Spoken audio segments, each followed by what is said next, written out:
المشاهدين الكرام، السلام عليكم ورحمة الله تعالى وبركاته. نشرة الأخبار من الفضائية الإريترية، وفيها: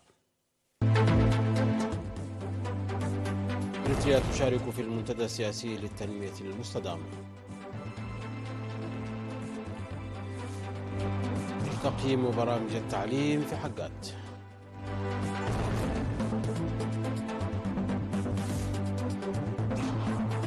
حملة تشجير واسعة قام بها العمال في الإقليم الأوسط. كندا تطرد دبلوماسيا هنديا بعد اغتيال تعيين 20 سيخي، والهند ترد. أذربيجان تطلق عملية عسكرية ضد القوات الأرمنية في ناغورنو-كاراباخ. كواكب سجناء بين طهران وواشنطن تحويل أرصدة إيرانية مجددة.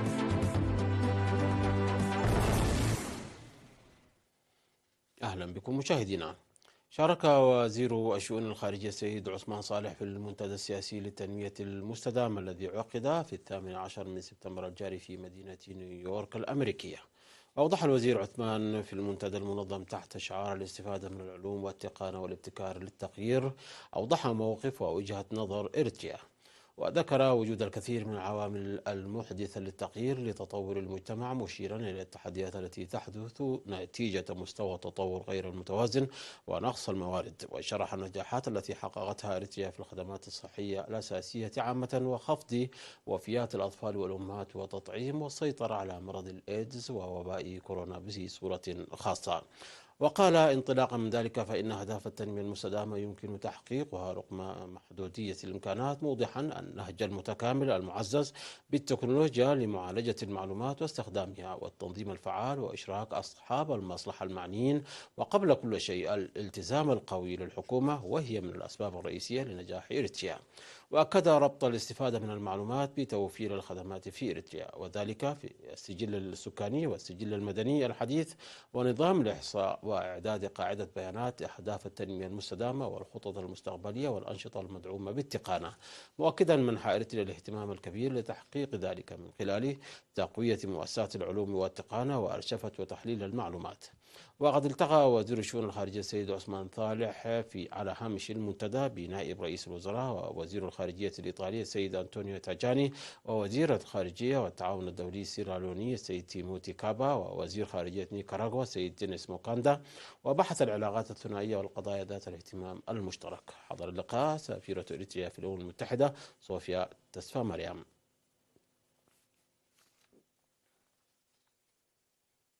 عقد اجتماع في مديرية حقات يومي 14 و15 من سبتمبر لتقييم البرامج المنفذة في العام الدراسي 2022-2023 بهدف تعزيز العملية التعليمية وتحسين تحصيل الطلاب.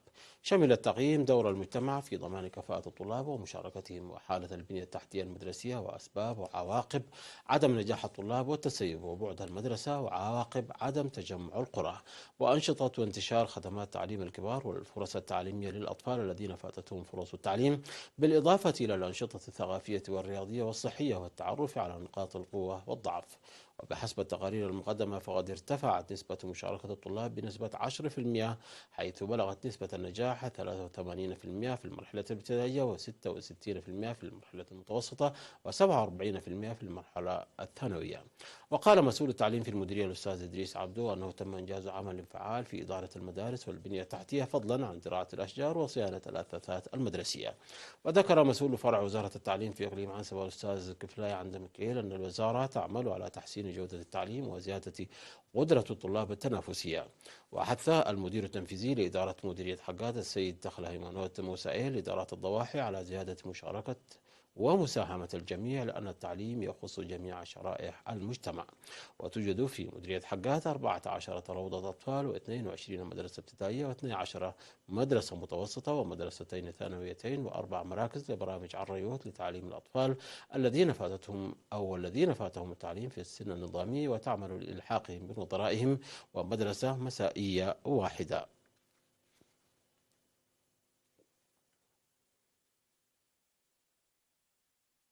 قام العمال المؤطرين في الكونفدرالية الوطنية للعمال في مختلف المؤسسات بأنشطة التشجير الناجحة في الإقليم الأوسط، وشارك في أنشطة التشجير 2538 عاملا من 24 مؤسسة في خريف 2023، وزرعوا حوالي 23 ألف شجرة إضافة إلى بناء المدرجات.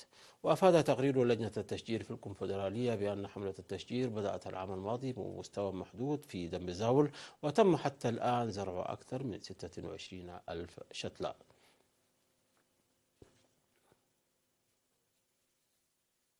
عقد الاتحاد الوطني للمرأة سيمينارا في مديرية الدخالة حول تقوية تأطير المرأة بمشاركة المرأة من ضواحي سمومو وميلافو وعدي عاخيلو والعاملات في المؤسسات الحكومية. وأوضحت مسؤولة الشؤون الإدارية والمالية في فرع الاتحاد في الإقليم الجنوبي السيدة إلسا أفورقي إن الاتحاد يعمل بالتعاون مع الهيئات الحكومية ذات الصلة والجبهة لتعزيز كفاءة المرأة ومساهمتها في جميع الجوانب. وأشارت إلى أهمية توعية المرأة بالقانون وعواقب الممارسات الضارة، مشددة على ضرورة تعزيز المجتمع لمسؤوليته في مكافحة زواج القاصرات وختان الإناث. وحثت مسؤولة الاتحاد الوطني للمرأة في المديرية السيدة ترحاس تسو حثت المرأة على تعزيز جهودها لتعزيز معارفها ومهاراتها إلى جانب أنشطة الاتحاد في تمكين المرأة. من جانبهن أعربت المشاركات عن أهمية السمينار، مؤكدات على المشاركة بوعي في القضاء على زواج القاصرات وغيره من الممارسات الضارة باعتبارها من الممارسات التي تؤثر سلبا على نمو المرأة وتطورها.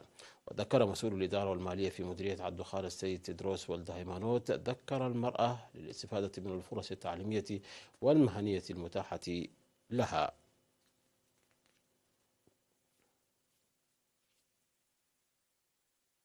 مشاهدينا، نشرتنا تتواصل من الفضائية الإريترية، ولكن بعد فاصل قصير فابقوا معنا.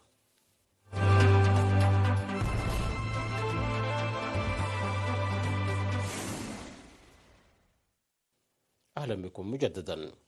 رفضت نيودلهي الاتهامات العبثية التي وجهتها إليها الحكومة الكندية بالضلوع في اغتيال زعيم للسيخ يحمل الجنسية الكندية في غرب كندا في يونيو، وذلك بعد أن أعلنت الحكومة الكندية أنها طردت دبلوماسيا هنديا مشتبها به. وقالت وزارة الخارجية الهندية في بيان أن المزاعم المتعلقة بتورط الحكومة الهندية بأي عمل عنف في كندا هي عبثية وذات دوافع.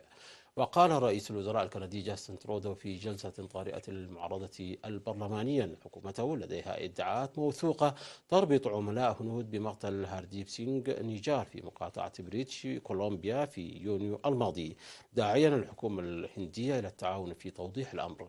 بدورها أعلنت الهند أنها أمرت دبلوماسيا كنديا رفيع المستوى بمغادرة البلاد بعد ساعات على طرد أوتاوا دبلوماسيا هنديا. أعلنت أذربيجان أنها أطلقت عملية عسكرية تستهدف القوات الأرمنية في إقليم ناغورنو كاراباخ المتنازع عليه، في حين سمعت صافرات الإنذار تدوي في ستيباكيرت عاصمة الإقليم. وأعلنت وزارة الدفاع الآذرية في بيان أن قواتها وجهت ضربات بأسلحة دقيقة ضد القوات والمواقع العسكرية الأرمنية، مشيرة إلى أن الهدف من العملية العسكرية هو إخراج التشكيلات المسلحة الأرمنية مما وصفته بأراضي أذربيجان وتدمير البنية التحتية العسكرية الأرمنية في الإقليم. وقالت الوزارة أن الهدف من العملية هو إنهاء استفزازات أرمينيا وتأمين الحماية للعائدين إلى المناطق المحررة وفق وصف البيان. من جهتها قالت وزارة الدفاع الأرمنية أن قوات أذربيجان استهدفت قواتها ومواقعها العسكرية بضربات مستخدمة أسلحة دقيقة. كما أفادت مواقع روسيا بإغلاق المجال الجوي لأذربيجان أمام طائرات أرمينيا وانقطاع الاتصالات عن عاصمة ناغورني كاراباخ.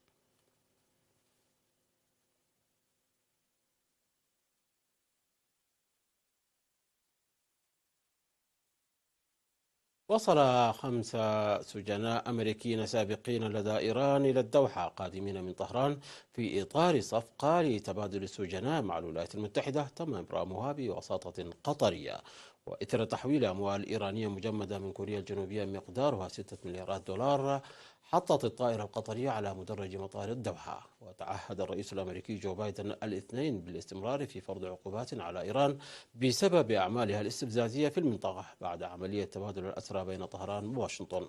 ورأى محللون أن الاتفاق الجديد الذي تم التوصل إليه بعد أشهر طويلة من المفاوضات خلف الكواليس يؤذن بتخفيف حدة التوتر بين الخصمين، وقد يفضي إلى مزيد من الجهود الهادئة للتعامل مع مخاوف منها ما يتعلق ببرنامج إيران النووي وتسارع وتيرته منذ انسحاب واشنطن من الاتفاق النووي لعام 2015.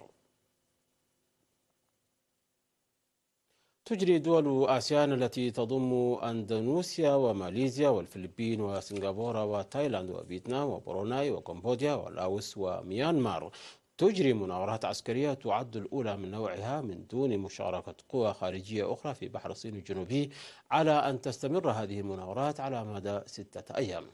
وكانت الرابطة قد أجرت مناورات عسكرية مشتركة مع الصين والولايات المتحدة سابقا، كما نفذت مناورات بحرية مشتركة مع الهند أوائل العام الجاري.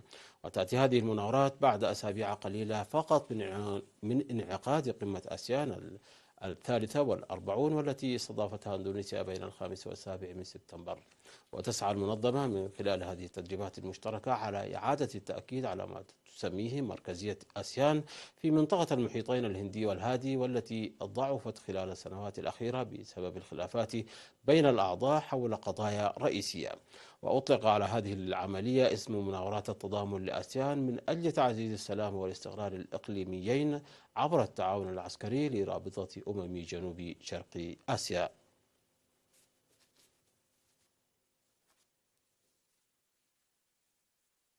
مشاهدينا، قبل الختام إليكم تذكير بأهم ما جاء في هذه النشرة من أنباء. إريتريا تشارك في المنتدى السياسي للتنمية المستدامة. تقييم برامج التعليم في حقات.